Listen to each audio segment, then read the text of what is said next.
Welcome to Biteside. I'm Seamus Byrne. The most obvious part of the work-from-home era has been the need to stare at webcams while wearing headsets to hear and be heard as clearly as possible. These are the tools we've either put up with in their most basic form directly through our built-in laptop parts, or we've gone hunting for upgrades and sometimes found stores sold out of anything at all. Today, I'm talking to Andy Hurt, Managing Director of Poly ANZ, about his company's perspective on this shift in our needs.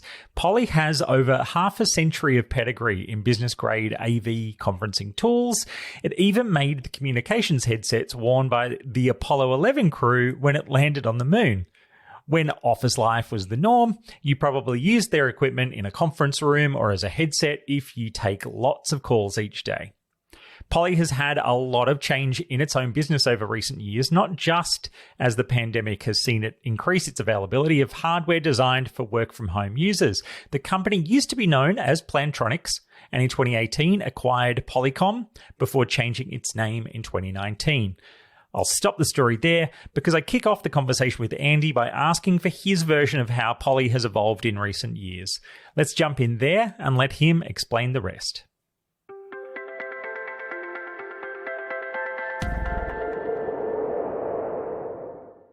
No, thanks for the chance to explain that, because Poly has changed its way over the last couple of years, because we've evolved from the origins of Polycom and Plantronics, two very strong brands in the unified communication space.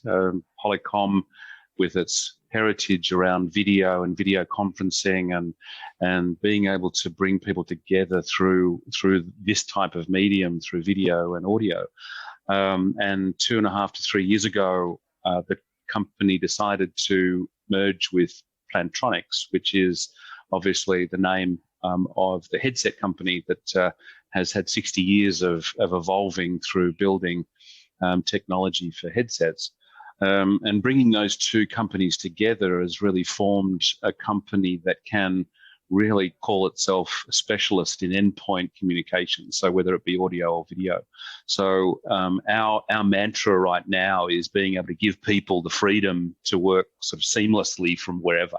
And in a way, the last couple of years has sped up the evolution of people being able to really facilitate video and voice communication, and see the importance of quality endpoint products to maximize that experience. We use a term at Poly to make the experience equal, regardless of whether you're in the room or out of the room.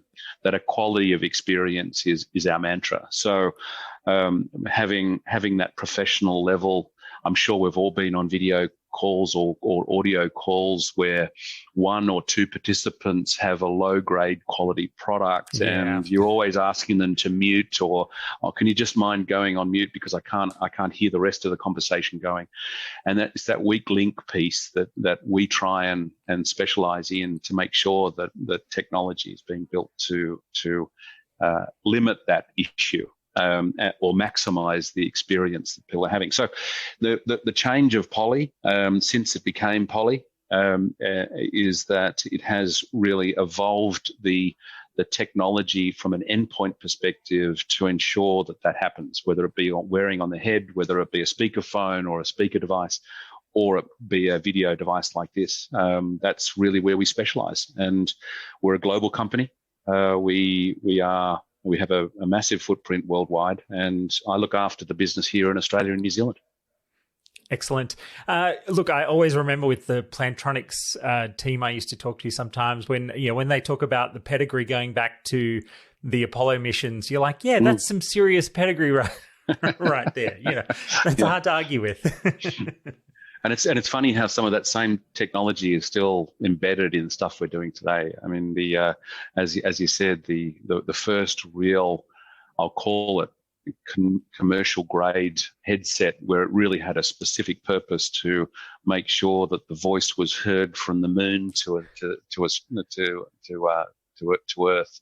was a pretty specialized and important role, and we did it, and it worked, and it was great, and that pedigree has continued into the products that I'm using today. Yeah, that's excellent. So Poly's kind of always had a very kind of business focus overall. So how things have kind of adjusted over the past year when people needed better headsets and cameras and things at home instead of just at their work desks. Were you seeing people kind of grabbing what was on their desk and taking it home, or did companies sort of help to invest in new equipment for that hybrid sort of arrangement? So, Seamus, I'm going to answer that two ways because I think you're spot on. People 18 months ago grabbed whatever they could, got hold of anything they could to try and ensure their businesses continued. So the business continuity plan was really just grab what they could, do what best with what they could. And so you're getting video equipment or cameras or audio equipment that was made specifically for conference rooms and being used by people at a desk like I'm using now. And so it wasn't fit for purpose. It was just being grabbed and used. Over the last 18 months, people have realized actually there's some better technology that can be used to get a better experience. And so from that sort of panic and grab and embracing, people have started to say, well, actually, I see that did a really good job, but not the best job. And so therefore things had to change. So we at Poly actually did a bit of a shift because 2 years ago, pre-pandemic, we were on a path of developing equipment that was really being developed primarily for the office, and secondary really was for home. So when this happened, the R&D team did a really good job of shifting their attention to actually there are some things we can do that actually can redevelop the product. Unfortunately, that couldn't happen overnight, but we're reaping the benefits today, where we've come out with a large number of products that are specifically tweaked and built for the personal use, not just home, where it's a personal use of technology, where it's more affordable, actually, and I'll get back to this one in a sec, but better looking, because quite often when it's used at home, it's used in a place where people can see it. Yeah. But, it needs to be better looking. It needs to be smaller, but also more applicable to the usage of a single person using it, not multiple people. So the technology was developed. The camera specifically is a little bit less in the wide angle view. It's much more focused on the person sitting here. And the audio equipment is tweaked so it is able to, we call it noise block AI or artificial intelligence, where it does actually fine tune itself to actually blocking noises out that are more applicable to home than it would be in the office. For example, voice in the office is probably the primary distraction. Whereas at home, it's the whippersnapper outside, it's the lawnmower, it's the blender or the truck going past, and so it needed to be tweaked a little bit for that as well. So those kind of things were done by the R&D team to ensure that we get really professional grade or executive grade product development implemented and distributed. So we're seeing the benefit of that now. Look, I've heard a lot of stories actually from companies, enterprise companies, things like that have said that R&D has been given a lot of, and again, you never want to sort of see it as, an opportunity, but a crisis kind of leads to, lots of different things changing.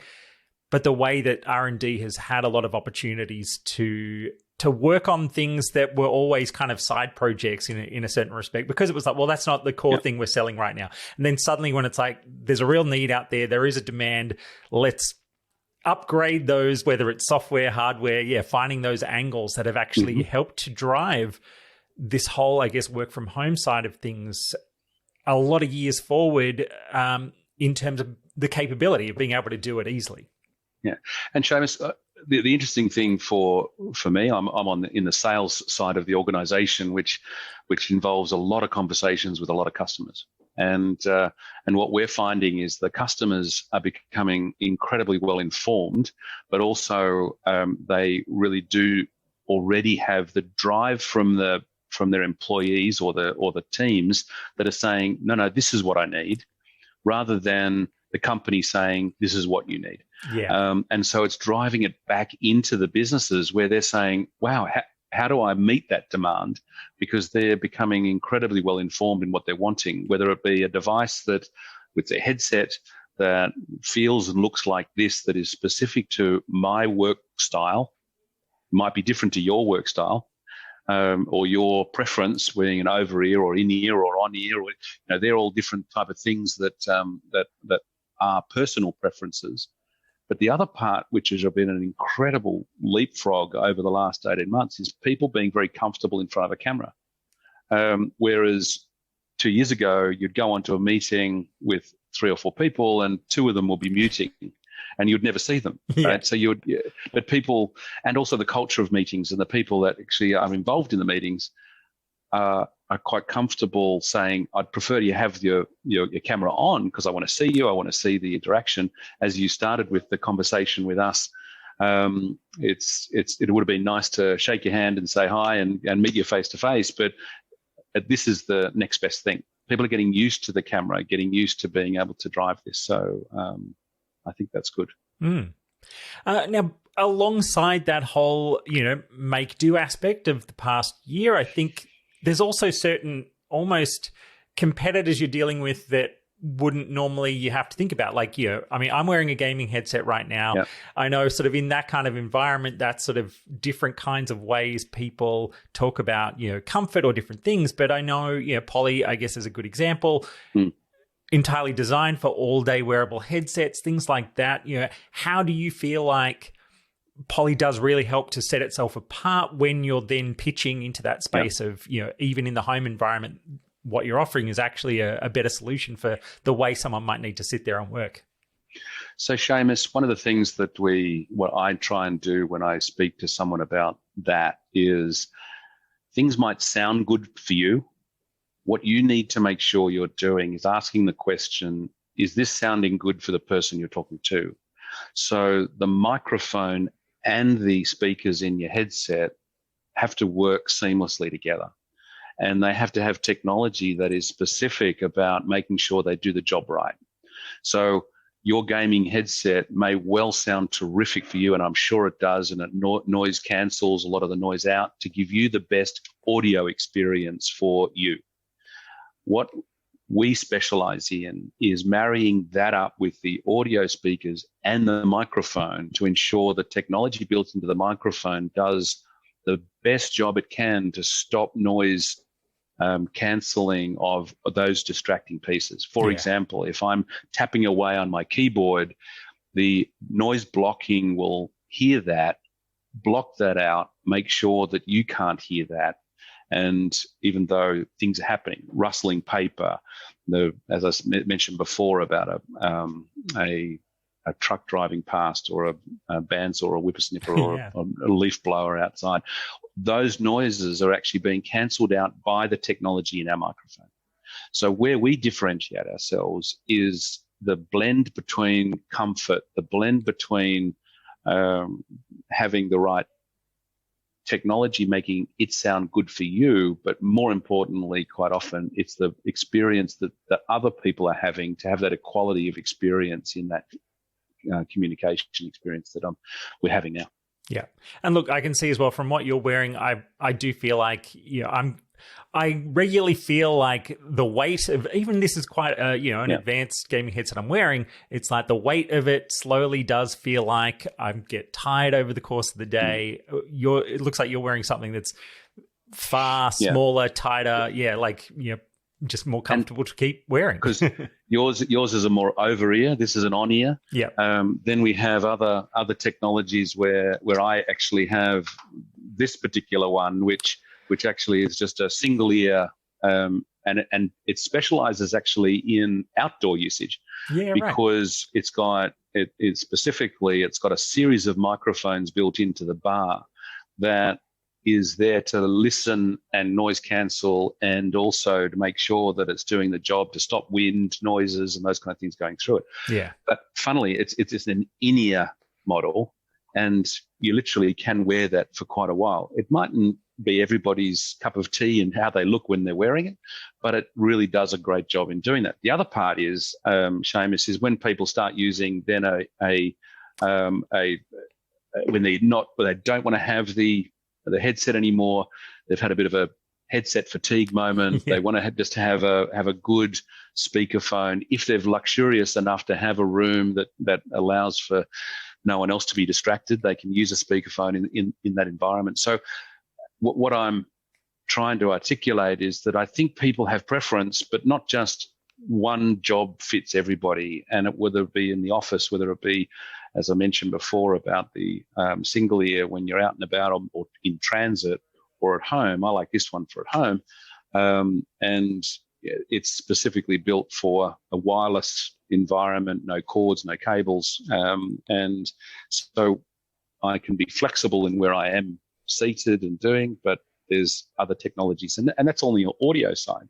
But then the video side, having different cameras that allow you to have the right angle and me looking straight at you instead of looking up using the camera from my my laptop, for example. Yeah. You want to make sure that you've got the right, the right experience at that level as well.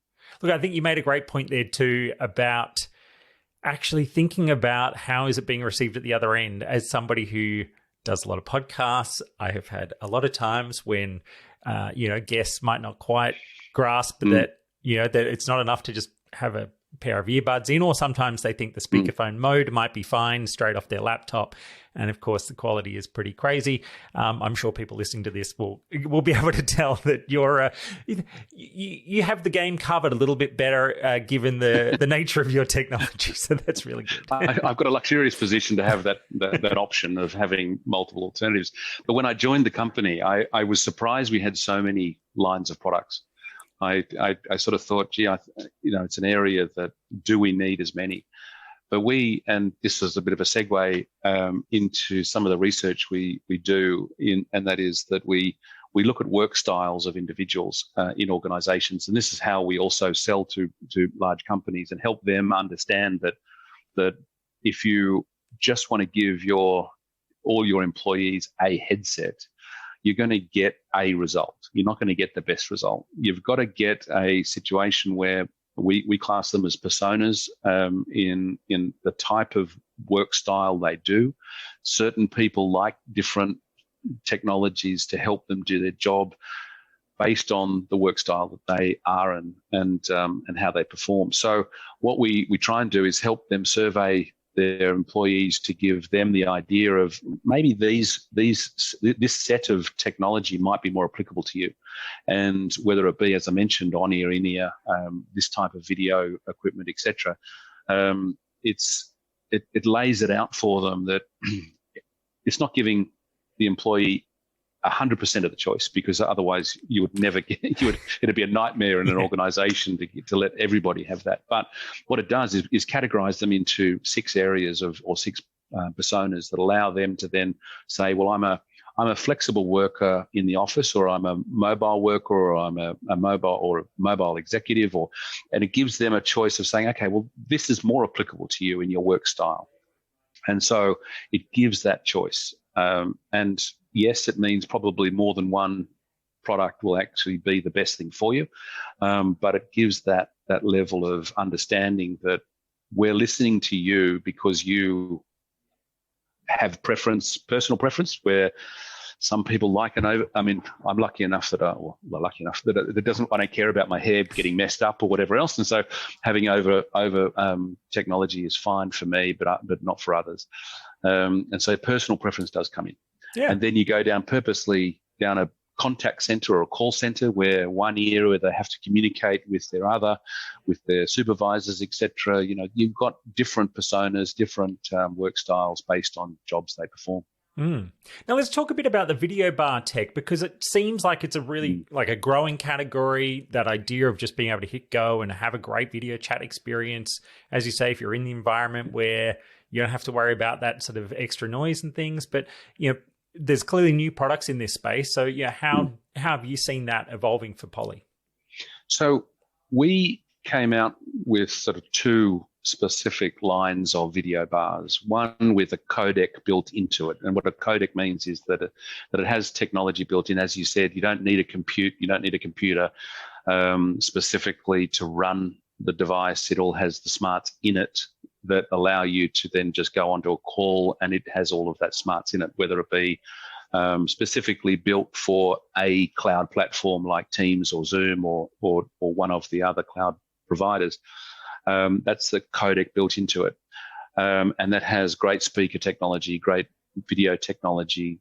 And we've spent a lot of time and effort putting good amounts of time into that, primarily being driven by our heritage with Polycom and therefore having some really good smarts in it. But its heritage came from room-based technology. In other words, it was based around either large room, medium, small, or a huddle room type design.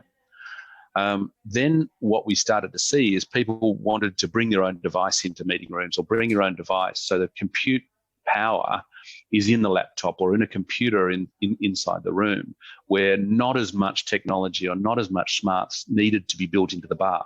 So it could be audio and video specific with only a USB connection into a laptop.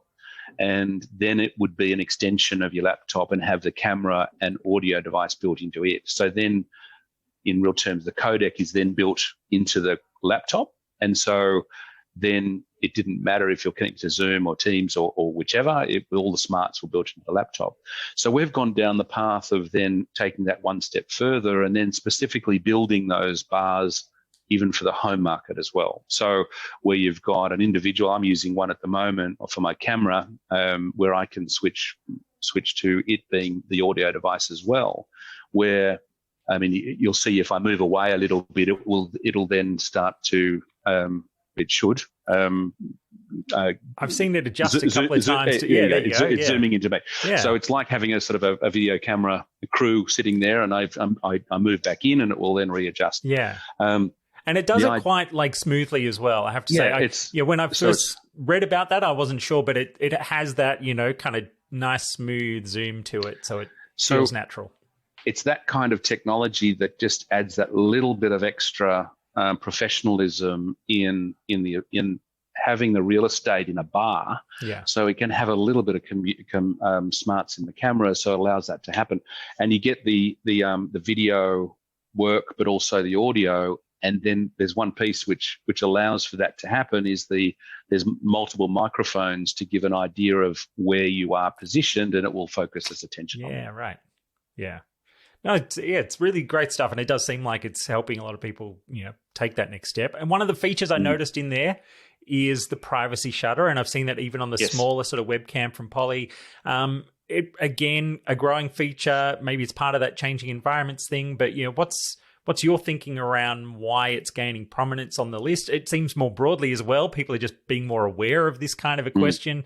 So having that feature seems important. Look, I think people like their privacy, and I think they like to have control, not just in software. I think people like the physical control over privacy, especially when you're at home. I think the idea of being able to physically close the shutter on the camera allows people to have the comfort that there's a physical barrier between you and the virtual world. I think people are more comfortable with that. It is something which we do provide in our very small products, or what we class as our P5, which is just the personal camera itself, to even our video bars, we have that as well. So being able to physically close it off, that physical barrier, is something where we've seen our customers like it. It is one of those things where I would honestly say that 75 to 80% of people would never turn it to close it off, but it is that 15% that we cater for as well, which takes that extra little bit, of usage. Yeah. I've seen plenty over the years of just little flaps of cardboard that people have made manually. Post-it notes sitting over the front of laptops and things. I've seen the same. Yeah. So, what do you feel does the, next year, post-pandemic future, what does it start to look like for Poly? Do you think everything has kind of changed in a systemic way, almost not just a temporary way? I definitely don't think it's temporary. I see this as, and for the right reasons. I think it isn't just a case that people have moved into this way and it's just stuck. I think people are realizing that there's some redesigns in their business that have allowed for a couple of key things to happen, and one of those is that employees have had a little bit of realization that they can be productive. I think they can have the real conversation with their employers about the balance in between. I think there are many conversations going on that I think are probably too far one way to say, look, I now want to work full time from home, etc. And I think people have to realize that organizations have a culture to maintain as well, and that culture could well be that the culture needs to be a percentage. I'm not going to say what percentage because it varies by whatever, but there is a percentage of being in the office, and we're starting to use the term in our business that we work from home and we meet in the office instead of the other way around. And if you're doing functions that you just are going to work to do email or going to work to do things that you could do more productively elsewhere, then do it elsewhere.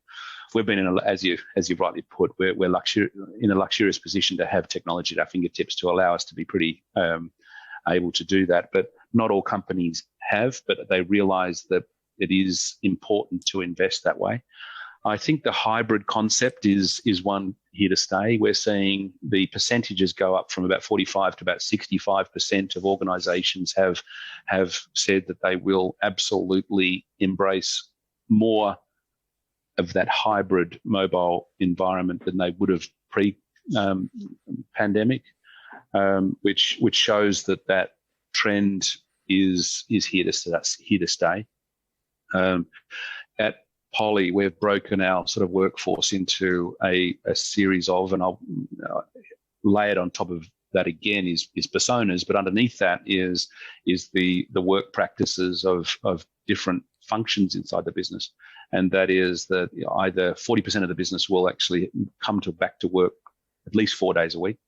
The other 30% will come in more of a hybrid environment around that 2 to 3.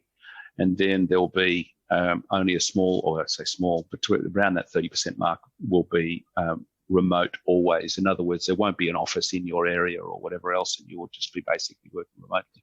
But that percentage obviously will move depending on which sector you're in. We deal a lot in finance, we deal a lot in legal and government, and those cultures in those three sectors alone are very office centric. Right? So I don't think there'll be massive shifts, but it's amazing even to see those office-bound cultures expanding their thinking because they've had a couple of key things here, Seamus, and they've been able to get resources and skills from geographic locations. And you are a prime example of this, where you don't need to be locked into a commute into the office each day. You can actually perform your function from geographic bounds. And so from your perspective, being incredibly productive from the Southern Highlands is a great example of many organizations, even the ones like in legal and finance, can say, we've got a bigger catchment. Therefore, I can get the right skills rather than just the skills that are available in the catchment. Yeah.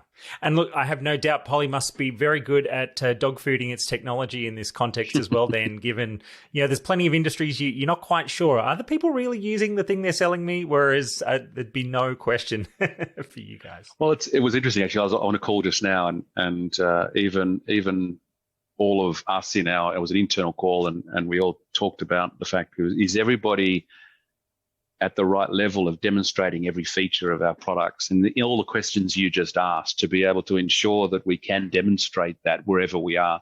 And the skill level of our employees, let alone our customers, has increased dramatically because they've been they've had to use the technology quite heavily. So it's been good. Yeah. So are there any other last thoughts on your mind, or sort of things people should understand about what's out there now and what's coming next from Poly?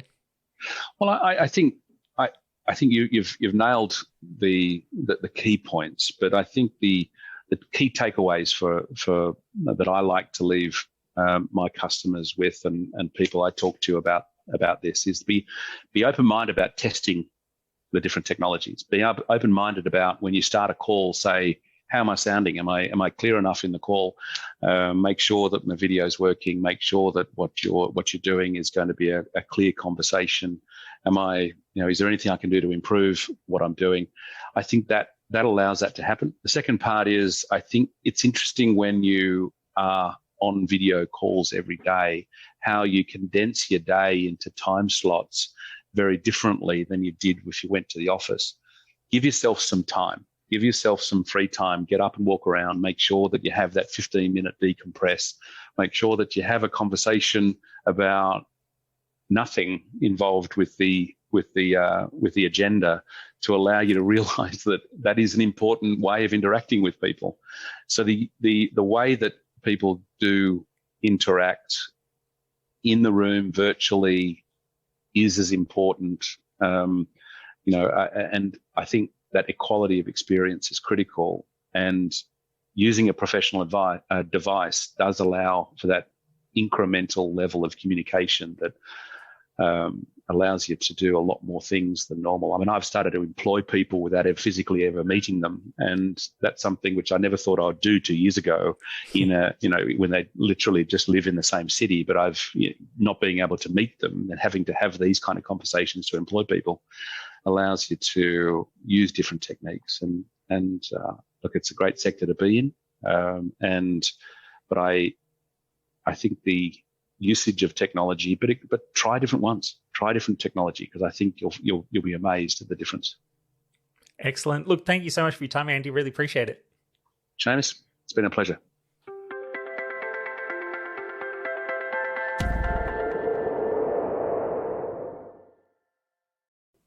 Thanks again to Andy Hurt, Managing Director of Poly ANZ. This is a Bite-Side podcast. You can, of course, keep up with us in all sorts of ways. Get to the website at biteside.com, grab the newsletter, and generally keep up across all social media. You can follow me at Seamus on Twitter, and you can find all things Biteside via @Biteside2. Catch you again real soon.